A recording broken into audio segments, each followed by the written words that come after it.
오늘 읽으신 본문 말씀의 배경은 잘 아실 겁니다. 다윗이 왕이 돼가지고 가장 첫 번째 한 일이 법궤를 예루살렘으로 옮겨오는 일이었습니다. 그 과정 속에 안타깝게도 수송 책임을 맡았던 우사가 거기에서 죽는 그런 안타까운 사고였었지요.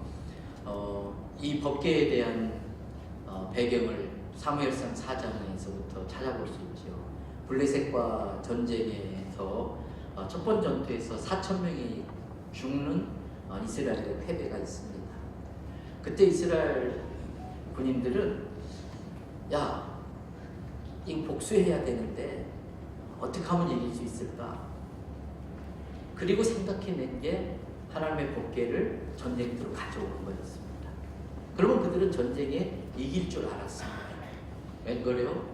이번에는 3만 명이 죽는 대패를 합니다. 게다가 이 법궤까지 빼앗기고, 그 당시 부족끼리 전쟁하면 상대방의 신을 포로로 잡아온다는 그런 의식이 있었기 때문에 이 법궤까지 빼앗겨서 다곤신당에 가게 되는 그러한 일들을 잘 아실 겁니다. 여러분, 여기에서 우리는 진단이 얼마나 중요한가를 알 수가 있습니다. 하나님이 함께 하시지 않았기 때문에 전쟁에 졌지요. 거기까지는 좋았었는데 왜 하나님이 함께 하지 않으셨을까를 생각했어야 되는데 자신들은 돌아볼 생각하지 않고 자신들의 죄는 깨달을 줄 모르고 법궤만 가져오면 이길 수 있어. 큰 오진을 한 겁니다. 진단을 잘해야 처방을 잘 받을 수 있고 처방을 잘 복용해야 문제가 해결될 수 있는데 진단부터 잘못됐으니까 오진 처방을 냈고 더 사태를 악화시키고 만 것입니다. 오늘 우리들의 신앙 스타일이 예수님을 슈퍼 무당처럼 만들어버리는, 기도를 도깨비 방망이처럼 사용하는 그런 신앙 모습이 있지 않을까? 이 염초에 우리는 우리의 신앙을 진단해 볼 필요가 있다고 봅니다. 이때 이스라엘 백성들이 전쟁에 패했을 때에 그들은 기도하면서 하나님, 왜 이 전쟁에 패했으니까 물었었어야 되고, 그때 성령께서 우리의 죄악 때문에 내가 너희와 함께 해주고 싶어도 함께 할 수 없다고 하는 음성을 듣고 깨달았었어야 됩니다. 여러분, 자신들은 하나도 달라지는 것 없으면서 내가 예배만 잘 드리면 되지, 성경책 늘 품에 품고 다니면 마귀가 나 못 건들겠지, 큰 착각이라는 것입니다. 자, 이제 법궤를 빼앗겼습니다. 이 법궤가 이스라엘들의 신앙생활에 얼마나 중요한지를 아실 겁니다. 법궤 속에는 3가지의 물건이 들어있습니다. 잘 아시는 것처럼 십계명이 새겨진 2개의 돌판. 히타 꺼도 될 것 같습니다. 별로 안 추우시죠? 십계명이 새겨진 2개의 돌판. 그리고 아론이 사용했던 싹신한 지팡이. 그리고 광야에서 하나님이 먹여주셨던 만나를 담아놓은 항아리. 이 3가지가 갖는 의미가 있습니다. 첫째, 십계명이 새겨진 돌판. 이거는 캐논이라는 뜻입니다. 카메라 이름이 아니지요. 잣대라는 뜻입니다. 마치 직장의 검숙과 직원이 물건을 납품받을 때에 그 잣대를 들고 다니면서 이거 짧습니다, 불합격. 이거 너무 깁니다, 불합격. 이게 캐논입니다. 여러분, 우리 그리스도인들은 예수님을 믿기로 결심한 때부터 내 삶의 모든 기준, 내 삶의 모든 결정의 근거, 그것을 성경으로 삼겠다고 결심하고 사는 사람들이 그리스도인입니다. 때문에 법궤 안에 그 십계명이 새겨진 2개의 돌판이 들어있다고 하는 것은 내 삶의 모든 판단의 근거 기준은 하나님의 말씀으로 살겠다는 뜻입니다. 2 번째, 아론이 사용했던 싹이 난 지팡이. 그 내용은 민수기 16장, 17장에 잘 나와 있지요. 고핫의 자손 고라를 비롯해서 250명이 아론 너만 대제사장이냐? 모세 너만 최고냐? 우리도 하나님 믿고 하나님이 우리 사랑하시고 하나님이 우리 쓰신다. 반란을 일으킵니다. 진노하신 하나님께서 하나님이 징계했다고 하는 확실한 증거로 어떻게 그들이 죽을 건지를 모세를 통해 예언하게 하고 그 예언대로 땅이 갈라져서 250명이 그대로 삼켜져서 죽는 사고가 벌어졌습니다. 그 가족들이 모세 너 때문에 이렇게 죽었다 그러면서 또 들고 일어나자 하나님께서 이것들 봐라, 연병을 보내가지고 14,700명이 죽어나갑니다. 그때 아론과 모세가 하나님 이럴 병 우리 죽이고 시켰습니까? 살려주셔야 됩니다. 막아섰습니다. 하나님께서 아론과 모세의 기도를 들으시고 그래 알았다. 그러나 이런 일이 또 재발되면 안 되겠다. 내가 있던 해막 앞에 12지파 제사장들 다 오라고 해서 지팡이 꽂아놓고 내일 아침에 봤더니 유일하게 한 개의 지팡이 아론이 사용했던 지팡이에만 싹이 났습니다. 그 싹이 뭔가 봤더니 뭐의 싹이었었습니까? 아론의 지팡이가 살구로 만들었구나. 그때 알게 됐습니다. 여러분 그건 뭘까요? 권입니다. 제가 목회하면서 보니까 우리들이 하는 일은 대략 5가지인 것 같습니다. 꼭 해야 할 일, 절대 해서는 안 될 일. 이 2가지는 기도하시면 안 됩니다. 목사님과 상담하시면 안 됩니다. 꼭 해야 될 일과 하지 말아야 될 일은 순종하는 겁니다. 기도하는 게 아니고. 그런데 기도하고 그거 가지고 상담하려고 하는 것은 해야 될 일인데 하기 싫으니까 핑계거리 찾고 싶어서, 해서는 안 될 일인데 하고 싶으니까 할 수 있는 뭔가 빌미를 찾으려고 기도하고 상담하는 것이지, 이건 순종해야 됩니다.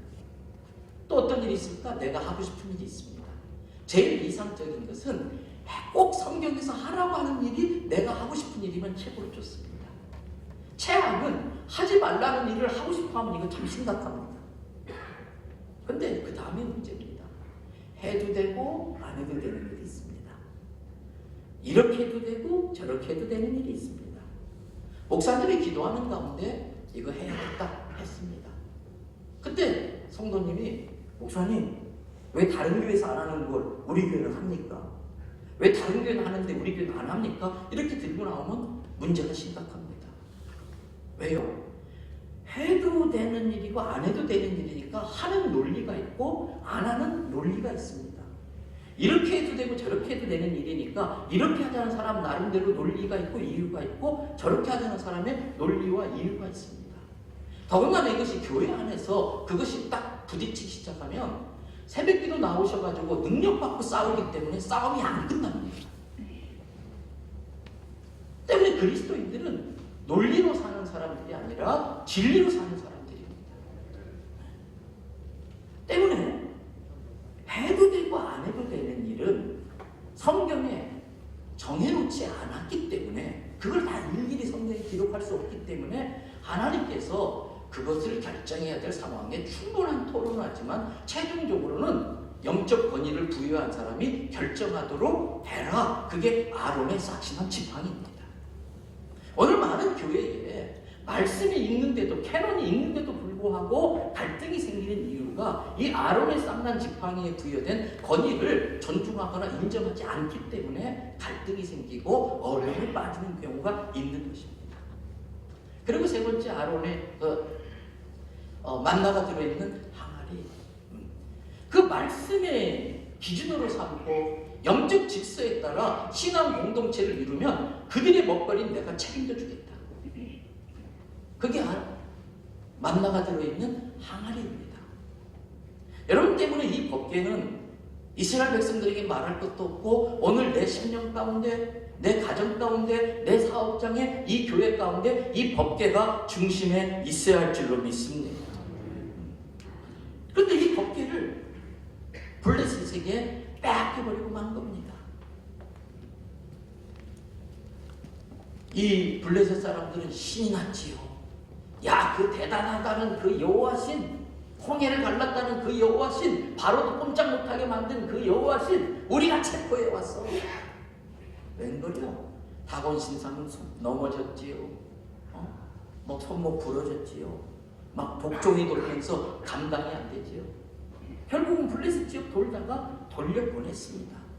그리고 그것이 아비나답의 집에 와 있었습니다. 그 과정에 이스라엘은 사울이 초대 왕이 되어서 사울이 블레셋에게 빼앗겨서 이리저리 떠돌아다닌 시간 30년, 사울이 통치했던 40년, 70년 동안을 이스라엘 백성들은 법궤를 외곽에 두고 살았습니다. 그러면서도 사울은 아무렇지도 않게 이스라엘을 이끌어 왔습니다. 여러분, 정말 두려운 것은 내 삶의 중심에 법궤 없이도 아무 문제 없는 것이 정말 무서운 일입니다. 내 통치의 그 중심에 하나님의 법궤 없이도 자기 생각대로 나라를 이끌어 가는데 큰 문제 없는 것, 그건 아주 크게 썩는 것입니다. 앞에서 말씀드린 것처럼 법궤가 이스라엘 백성들에게 얼마나 중요한가. 근데 그 법궤 없이도 70년 동안 대강대강 살았어요. 신앙생활 대강 하는데 큰 문제 없는 것, 기도하지 않는데도 잘 나가는 것, 그거야말로 정말 두려운 일 아니겠습니까? 저는 이 인천지역 남대도연합회가 신년 할애를 하면서 다시 한번 마음에 결단할 필요가 있다고 봅니다.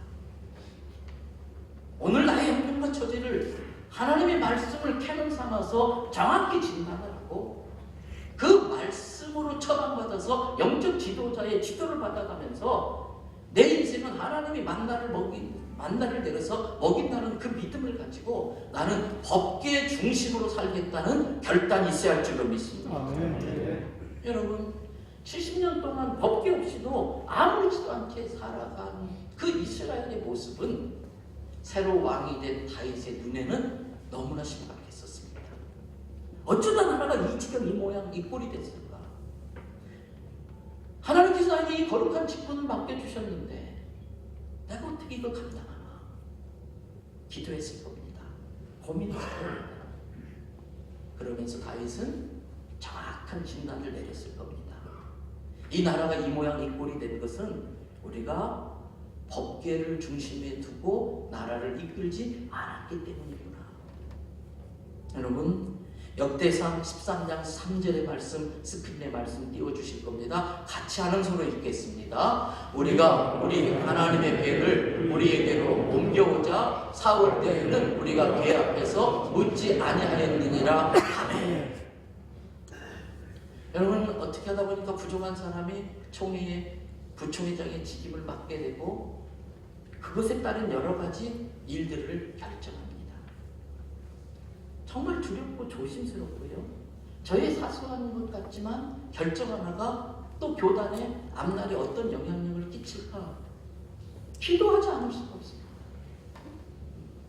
인사를 하나 하더라도 그렇고 어떤 결정을 하나 하더라도 그렇고 기도하지 않을 수 없습니다. 그래서 저와 생각이 다른 어떤 분이 강력하게 저한테 어필하시길래 제가 그랬습니다. 아마 이 건 가지고 지금 저만큼 많이 기도한 사람이 있을까요? 여러분, 우리가 어떤 의견과 생각을 이야기할 수 있습니다. 참 논리적입니다. 맞습니다. 그러나 그게 하나님의 캐논의 진리에 맞는 논리냐는 거예요. 정말 하나님의 궤 앞에서 묻고 그 논리를 이야기하느냐 하는 것입니다. 당회를 구성하시는 분들이 많이 계시겠지요. 저도 굉장히 합리적인 사람이라 저희 교회 장로님들과 많이 의논하고 많이 토론하고 그렇습니다.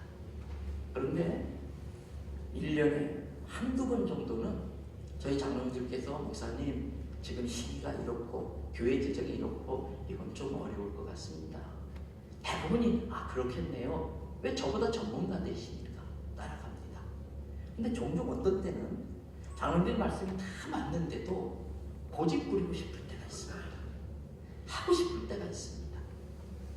그러면 제가 장로님들 다 말씀 오르신데 그래도 이거 제가 해야겠습니다. 기도하면서 성령님께서 저에게 그러한 감동을 주셨습니다. 그럼 저희 선임장님께서 목사님 그러세요? 목회는 목사님 전문가니까 그럼 하셔야죠. 바로 토론 끝! 그 자리 토론 끝납니다. 그리고 결정합니다. 그럼 제가 웃으면서 그런 이야기 합니다. 혹시 잘못되면 연대 책임? 목사님 그때 뭐라고 제가 그래서 이렇게 될 줄 알고 염려스러워서 말씀드린 건데 고집부리더니 이게 어떻게 된 겁니까? 이래버리면 참 곤란하잖아요.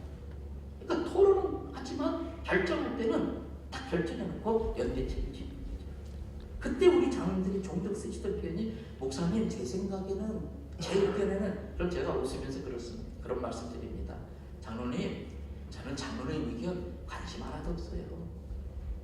이것에 대해서 우리 성경이 뭐라고 말하는지 한번 찾아보십시다. 이것에 대해서 성령님이 어떤 마음을 주시는지 우리 기도하고 일주일 때 다시 이 건을 이야기해 봅시다. 감사하게도 그렇게 다 알아주셨어요. 그래서 제가 그런 말씀 드려요. 죄송합니다. 이건 저희 교회 이야기이긴 합니다만 장로님들은 당회에 군대로 치면 작전참모이십니다. 정부 장교인님이십니다.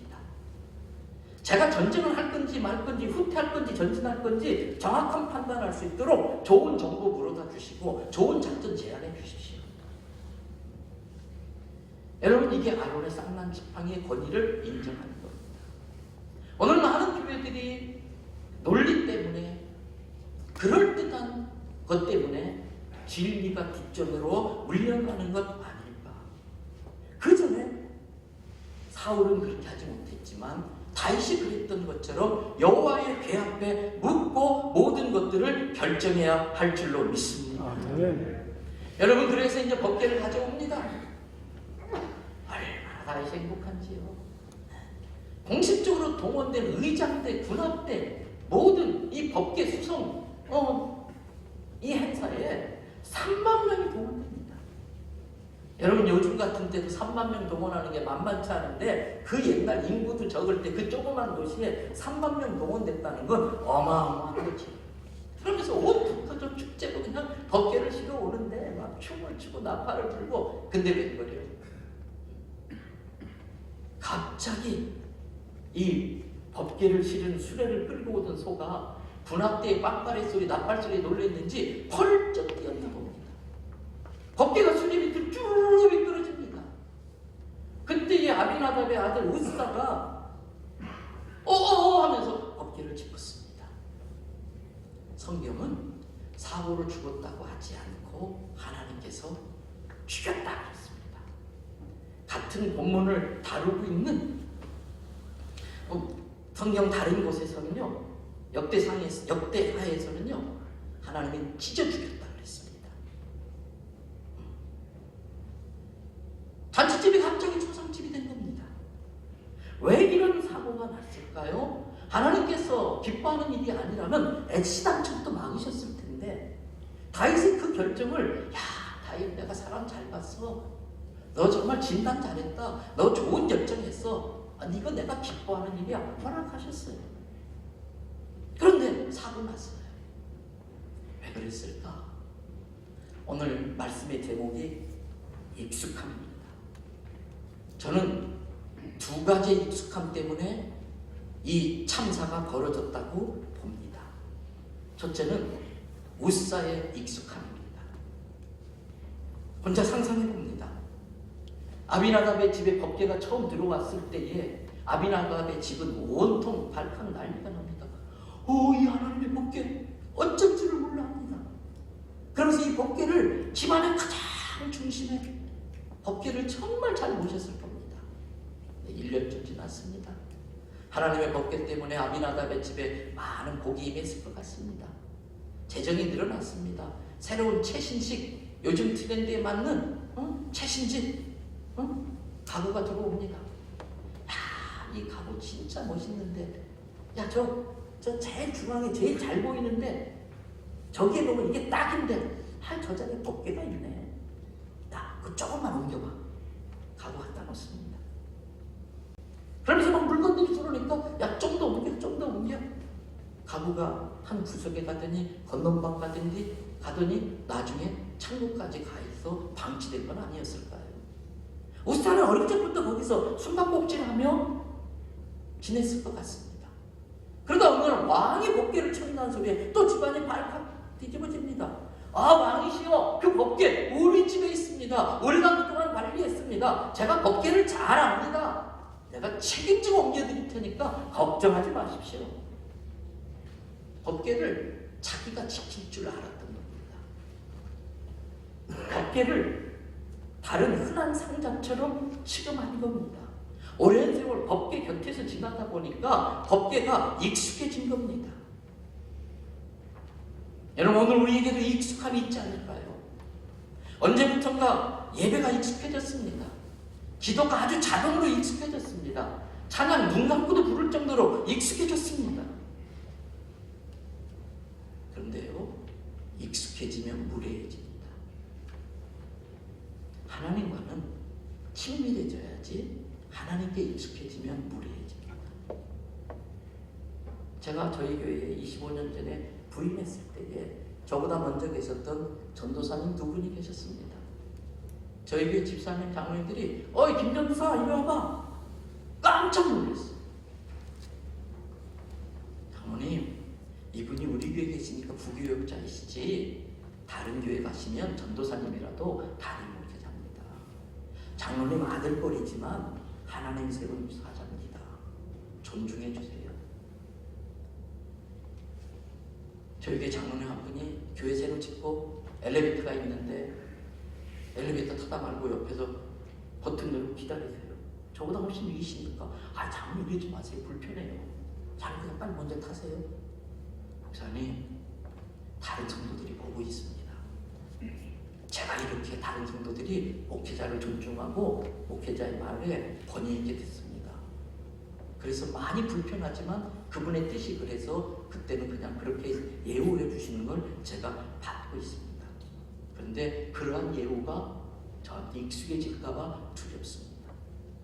지금 한 교회에서 목회 25년 하는데 예배 인도가 익숙하고 설교가 익숙할까 봐 두렵습니다.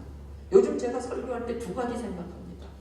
첫째는 부총회장 하면서 시간 딸려가지고 우리 목사님 교단일 한다고 요새 설교 준비 소홀한가 봐, 설교가 예전 같지 않아, 이 소리 듣는 게 끔찍하게 싫습니다. 그래서 잠자는 시간을 줄이고라도 더 설교의 시간을 많이 쏟고 있습니다.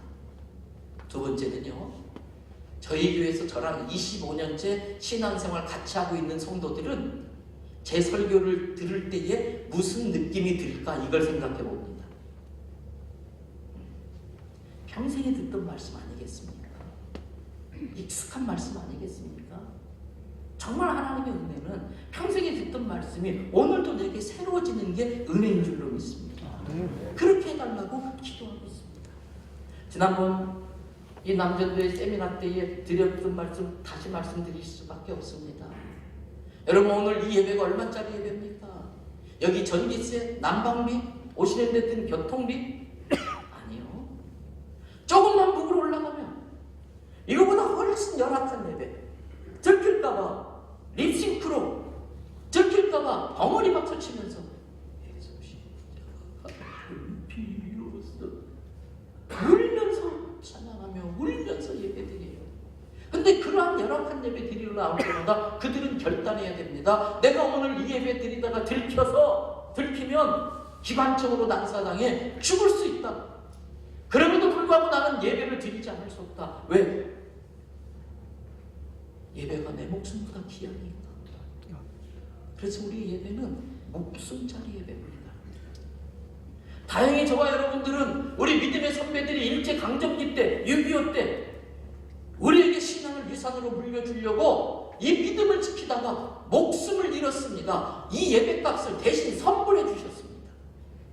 그래서 우리는 목숨 걸고 예배 드리진 않아도 되지만 목숨 거는 심정으로는 예배 드려야 되는데 예배에 아무런 걸림돌도 없고 자유롭고 평안하다 보니까 예배가 너무 익숙해졌습니다. 그래서 우리의 예배가 하나님 앞에 무례한 예배가 되지 않을까 하는 그 두려움이 있습니다. 민수기 4장 15절의 말씀 스크린에 올려주시지요. 같이 한번 읽어보겠습니다. 진영을 떠날 때 아론과 그의 아들들이 성소와 성소의 모든 기구 넘는 일을 마치거든 그와 자손들이 가서 맬 것이니라. 그러나 성물은 만지지 말라. 그들이 죽으리라. 성물을 만지지 말지니 그들이 죽으리라. 넘지 말아야 될 선이 있는 것입니다. 지구촌교회 원로이신 이동원 목사님이 그 산에 오신 일이 있어서 사적으로 점심을 대접할 일이 있었습니다. 그때 제가 그 어르신에게 여쭙습니다. 목사님, 목회를 잘 완주하신 선배께서 아직도 현역에 뛰고 있는 저한테, 후배한테 꼭 들어야 될 말을 좀 해주세요. 아이 목사 그런 거 없어, 밥이나 먹자. 아이 목사님 그러지 마시고요. 그랬더니 3가지 말씀을 주셨어요. 그 중에 하나가 탈북에 나오는 랍비 이야기 해주시더라고요. 랍비가 제자들에게 물었어요. 새벽에 오는 걸 어떻게 알 수 있느냐? 그랬더니 제자 한 명이 스승님, 저기 왔다 갔다 하는 게 개인지 고양인지 식별할 수 있으면 새벽에 오는 거 아닐까요? 아 그래, 그 참 똑똑하다, 일리 있다. 또 다른 제자가 스승님, 저기 있는 나무에 매달려 있는 과일이 사과인지 뱀인지 알 수 있으면 새벽에 온 게 아닐까요? 아 그것도 참 일리 있다, 똑똑하다. 그 다음 랍비가 하는 이야기가, 그런데 저 어둠 속에서 걸어 나오는 사람이 너의 눈에 네가 사랑할 사람으로 보일 때에 비로소 네 가슴에 새벽이 오는 거다. 저 어둠 속에 걸어 나오는 사람이 네가 사랑해야 될 사람으로 보일 때에 너의 마음에 새벽이 오는 거다 그러더라고요. 그러면서 그 목사님 하시는 말씀이, 이 목사, 목회 끝날 때까지 한 영혼을 사랑하는 마음을 잃어버리지 마. 두 번째 준 이야기가, 나는 못했는데 목회는 마라톤이야. 조급해하지 말고 쉬면서 해. 운동도 목회야. 나는 가족과 건강을 못 돌봐서 얼마나 후회되는지 몰라. 가족과 건강을 꼭 챙겨. 놀면서 목회해. 그리고 3번째 주신 말씀, 교회가 부흥하면 힘이 생겨. 결정권을 갖게 돼. 그때에 하나님이 그어놓은 선을 넘어서면 안 돼. 모세가 가나안 땅에 들어가지 못한 게 하나님이 그어놓은 선이야. 다윗이 성전을 짓지 못한 게 하나님이 그어놓은 선이야. 그 선 넘지 않도록 조심하시게, 그 말씀하셨습니다. 여러분, 우리가 하나님 앞에 예배나 찬양이 익숙해지면 무례해집니다. 선을 넘을 수 있습니다. 목회자와의 관계도 친밀해지셔야지 익숙해져서 무례해지시면 안 됩니다. 서로 존중하셔야 될 겁니다.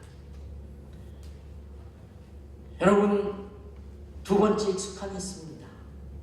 첫 번째가 웃사의 익숙함이라면 2번째 익숙함은 다윗의 익숙함입니다. 다윗이 법궤를 가져오기로 결정하자 흥분한 것 같습니다. 여봐라, 법궤를 실을 수레를 준비해라. 야, 저거 쓰던 수레 안 돼. 새 수레를 맞추거라. 예, 전하. 여봐라, 저 수레를 끌 수 있는 소를 구해와라. 이스라엘을 다 비벼서 제일 잘생긴 소, 제일 최고의 소를 준비해와라. 예, 전하. 그리고 옵니다. 그게 원인입니다. 그게 사고가 난 원인입니다. 여러분, 역대상 15장 2절의 말씀 스크린에 올려놔 주시죠. 다 같이 읽겠습니다. 다윗이 이르되 내 윗사람 외에는 하나님의 궤를 맬 수 없나니 이는 여호와께서 그들을 택하사 여호와의 궤를 메고 영원히 그를 섬기게 하셨음이라 하고, 이걸 빨리 깨달았습니다. 다윗이 이걸 나중에 깨달았습니다. 법궤를 수레에 실어서 옮기는 건 이 블레셋 라이프 스타일입니다. 블레셋 방식입니다. 다윗이 사울이 자기를 죽이려고 하기에 그걸 피해서 블레셋에 몇 년 숨어 있었는데, 침 질질 흘리면서, 수염에 침을 질질 흘리면서 숨어 있으면서 블레셋에 사는 동안 블레셋 라이프 스타일이 몸에 밴 겁니다. 자기도 모르는 사이에 블레셋 방법으로 수레를 옮겨온 겁니다.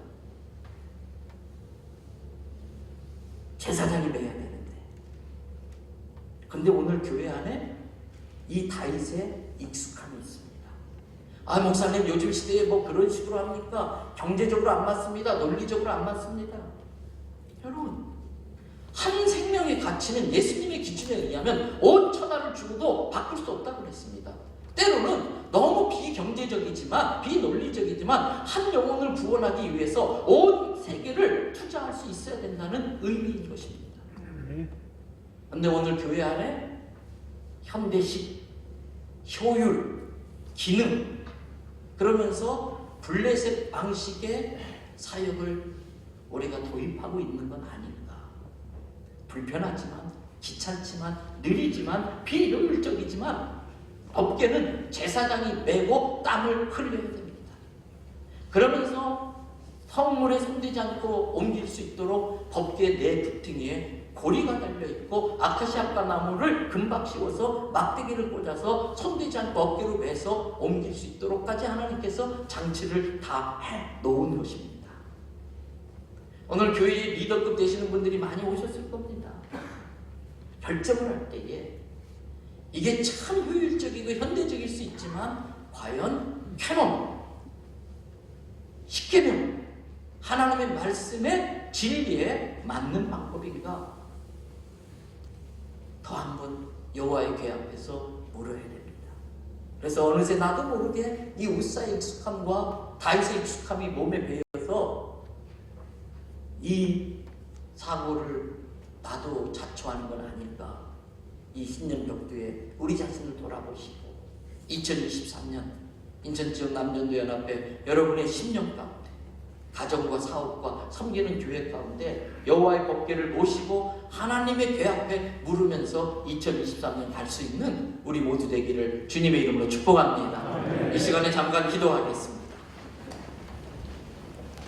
작지만 담백하면서도 진실되고 하나님 앞에 그 진정성이 느껴지는 신앙 고백적 기도를 주님 앞에 드리고자 합니다.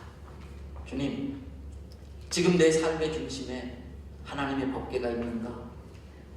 내 자신을 잘 진단하기 바랍니다. 제가 섬기는 교회의 중심에 하나님의 법궤를 모시길 원합니다.